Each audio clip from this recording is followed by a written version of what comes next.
মালিককে আমার আল্লাহ না কইছে আন্নাল কুওয়াতা লিল্লাহি জামিয়া, এই শক্তির মালিক আল্লাহ, এই মুলুকের মালিক আল্লাহ। সামান্য সময়ের জন্য তোমার কাছে এগুলো আমানত দিছে বান্দা।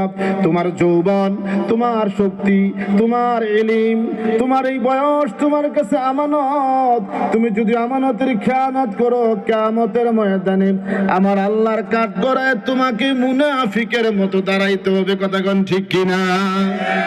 বন্ধুগণ আমার, এই এলাকার যিনি চেয়ারম্যান, এই এলাকার যিনি এমপি, এই এলাকার যিনি হুজুর পীর সাহেব, আমি আব্দুল হান্নান হাশিমি, আমার কামরুল হুজুর, সাইফুল্লাহ ভাই, এরকম ভাবে যারা কুল্লুকুম রাইন ওয়া কুল্লুকুম মাসউলুন আন রাইয়াতি, যারা শাসক রয়েছেন, যারা সম্মানী রয়েছেন, যারা পঞ্চায়েত করেন, যারা বিচারক, যারা মেম্বার, যারা গ্রাম সালিসি করেন, কিয়ামতের ময়দানে আপনাদেরকে আমার আল্লাহর দরবারে জবাব আছে না নাই? বলেন আছে না নাই? আপনার স্ত্রী, আপনার ছেলে, আপনার মেয়ের জন্য কিয়ামতের ময়দানে আপনি জবাব দিতে কোন দিতে একজন আসেন, নিজের দেওয়ান লাগতো না।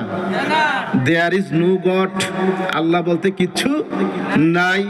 ওই যে আকাশটা দেখা যায়, আবাব দেখা যায়, নীলা নীলা দেখা যায়।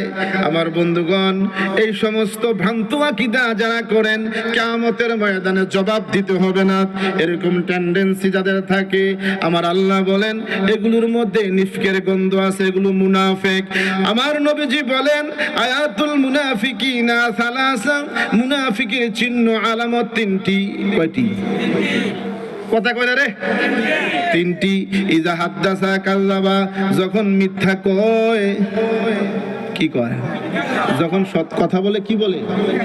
আছে না যে পানির ভিতরে, তার কথার ভিতরে